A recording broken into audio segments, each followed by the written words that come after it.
Hello and welcome to our July virtual opening.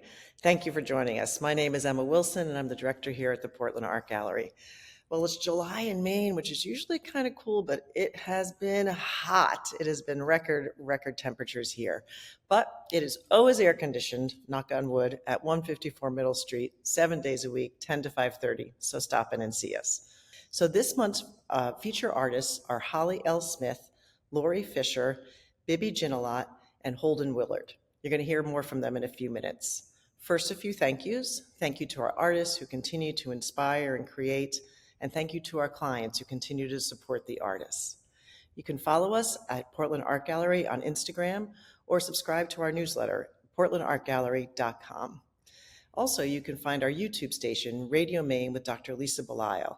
It's a podcast that we produce where Dr. Lisa engages in interesting and creative conversations with people in our community. Now let's hear from our artists. I'd like to introduce artist Holly L. Smith. We always know that summer is approaching when Holly and her husband Stu make it back from their winter in Florida to their home in Rockport, Maine.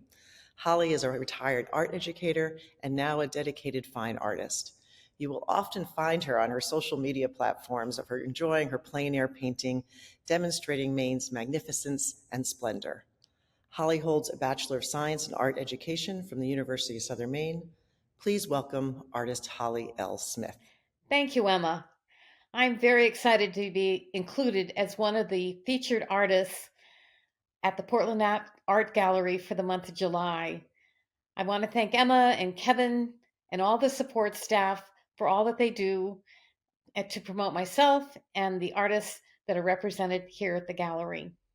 This year, my artwork has focused primarily around the gardens of Maine and also the beautiful locations along the Maine coastline.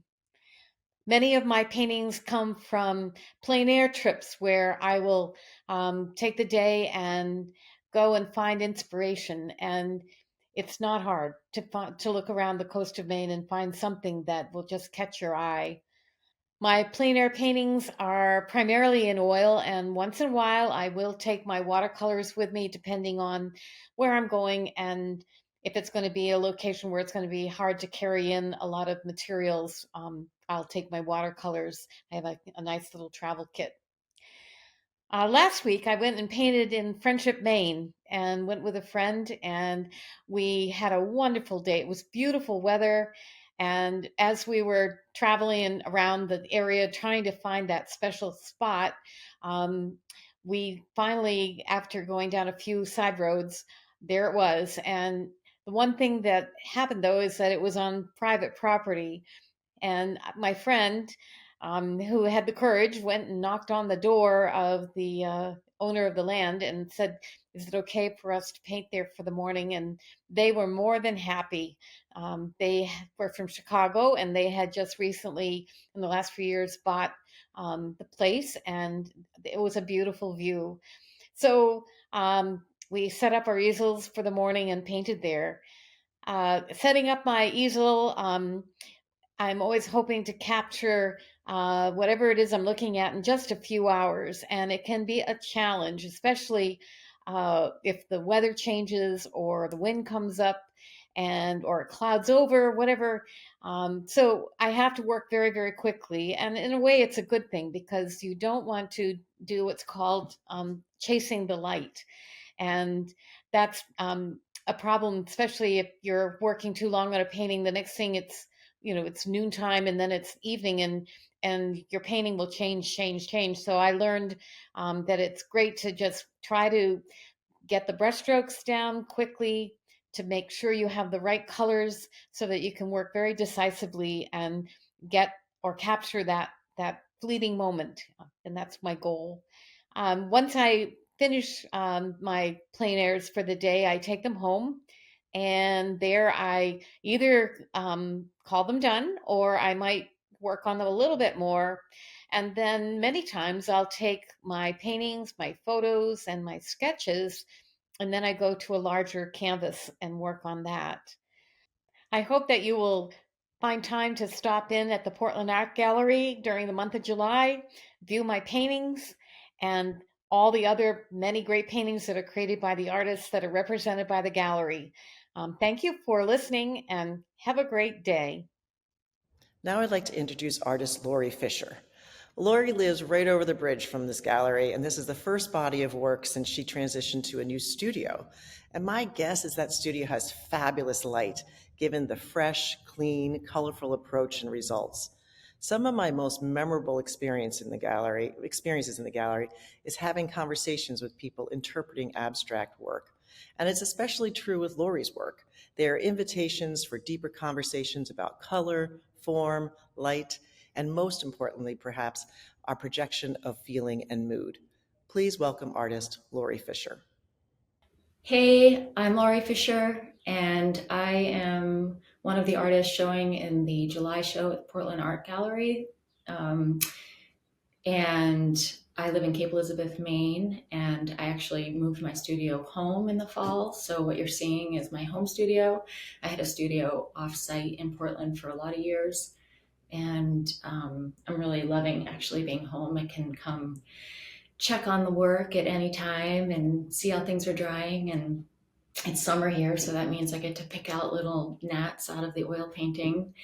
Yeah, I kind of wanted to share something that dawned on me this spring when I was painting. I had the kind of a realization that I was on the floor painting, and I had just mixed up a bowl of like gooey pink paint, and I was pretty fixated. I had drawn something in, and I was, focused so I didn't paint out of the lines, and I was just really engrossed.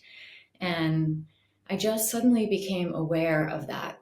The delight, first of all, that painting is for me, like really amazing. I feel very blessed, but it's just beautiful thing to be working with these materials.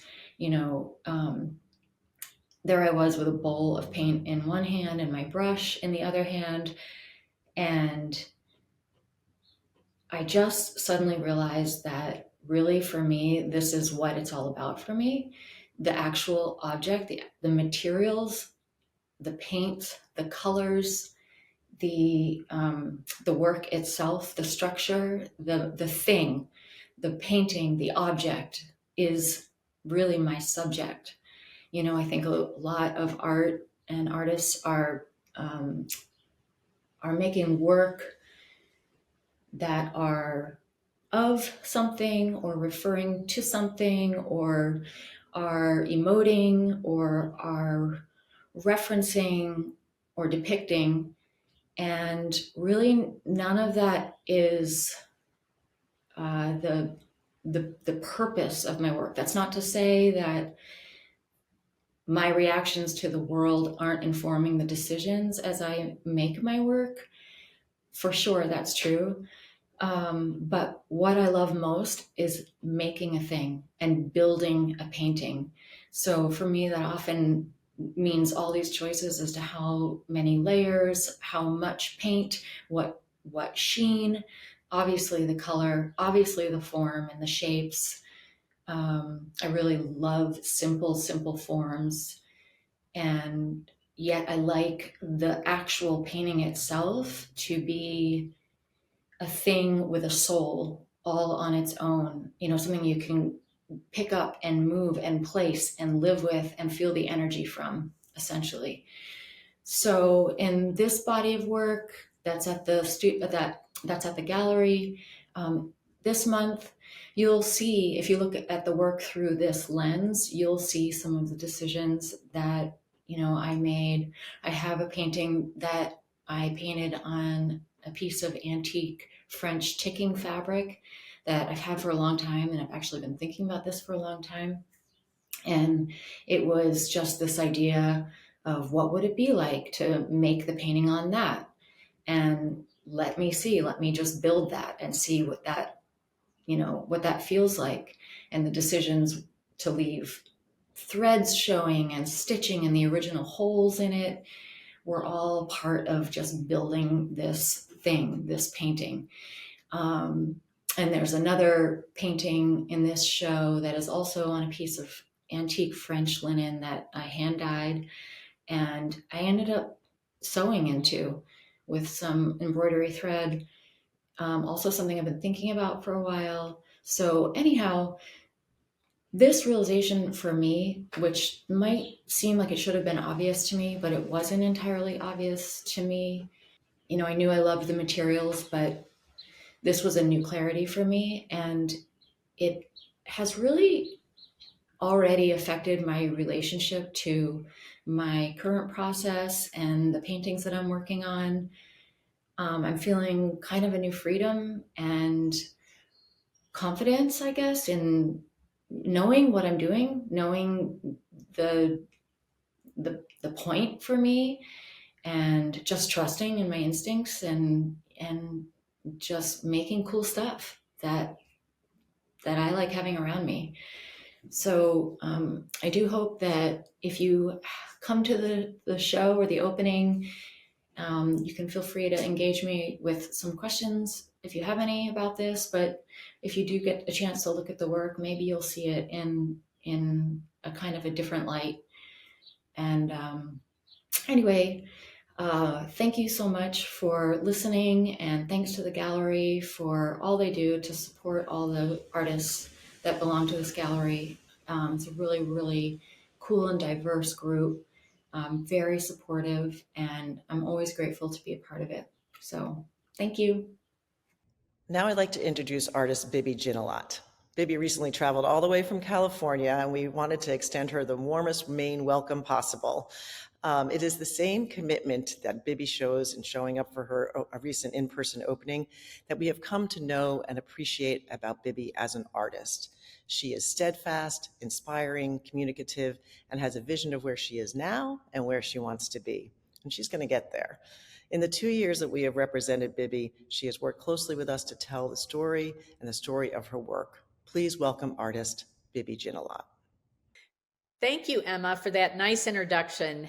My name is Bibby Gignilliat from Sausalito, California, and I'm a mixed media artist known for creating joyful art with bold, repurposed materials and rich narrative backstories. I'm a scavenger and archaeologist at heart, and my work is a metaphor for peeling back the layers of societal and family programming to connect with original essence and that childhood wonder. It's a dance between the subconscious and the conscious, and it's revealed through the texture. I wasn't always a painter. I started painting actually at age 10, and I won a couple of awards, but then I had a critical teacher and I became a perfectionist. So I stopped painting for many years and did all sorts of things, from being a bicycle vacation tour leader with Backroads to working at Williams Sonoma in marketing. And ultimately, I ran a hands-on cooking party business and corporate team building event business for 20 years. But the whole time I was doing that, I kept thinking about painting and wanting to have a gallery show. That was a dream of mine. As Julia Cameron says in her book, The Artist's Way, if you really want to know what you should do in life, look at what you loved as a child. And obviously, I loved painting and scavenging.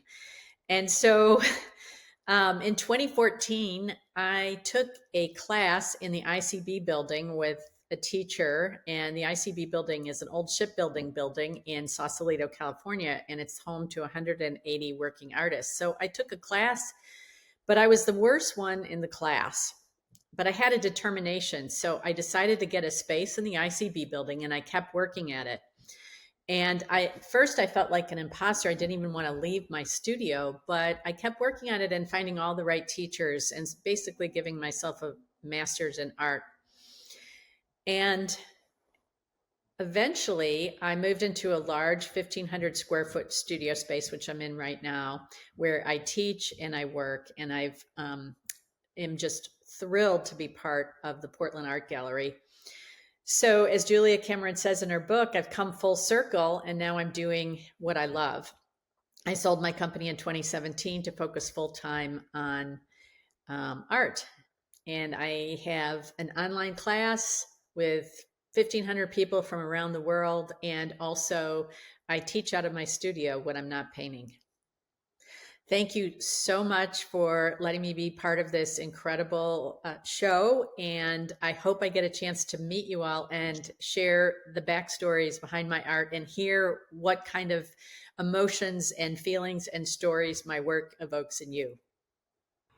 And now I'd like to introduce artist Holden Willard. This is the second show for Holden, and we are thrilled to have him be a part of the Portland Art Gallery community.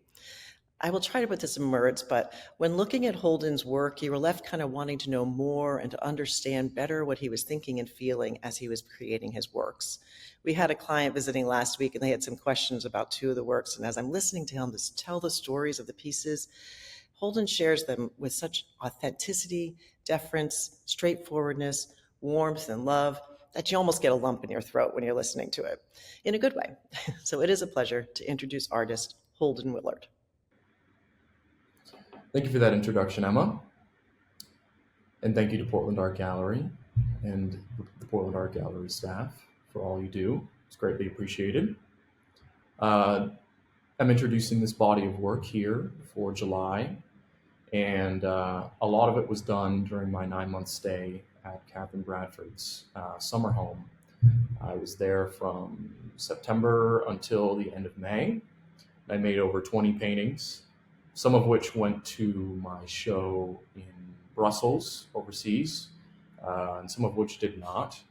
A handful of those images, such as Land in the Garden, Winter Solstice, Daffodils at Noon, A Forever Return of Spring, Eclipse, The Ceramist, Kathy's View, those were all made in residence at her summer home. As always, my work has an attention to direct observation, life drawing, life painting, plein air, as well as in coordination with my photographic studies from my collection that I take or collect from family or from found imagery from flea markets or just various ephemera, and I include those especially in A Forever Return of Spring, an image about vignettes, which was a very strong emphasis when I was up at Kathy's, kind of thinking about how to arrange a narrative around multiple images in one picture frame. But then I also just have some straight up portraits and some straight up plein airs, which always inform my larger work that has to deal with more of, the coming of age narrative that I've been on for many years now. And basically, I think it just coalesces my interest over the past 9 months, especially with, the smaller like landscapes that I have in the show. That's a lot of work that I do, but don't get to show. So I hope that people enjoy them because they bring me a lot of joy when I go out and go paint on location. And it's always a good way for me to open up my hand and keep myself accountable within the painting. And I got some portraits in there too, which are always in the back of my mind, just doing things from people in my life, inviting them over to the studio and getting to know people that way. Anyways, I hope that you enjoy the body of work. It's a lot of painting that I really care about and that I feel heavily vested in. And yeah, thank you for coming out and checking out the work. I appreciate it.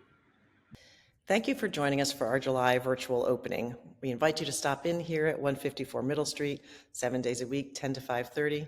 Reach out to us at gallerydirector@portlandartgallery.com. In the meantime, be kind, stay curious, and keep in touch. Thank you.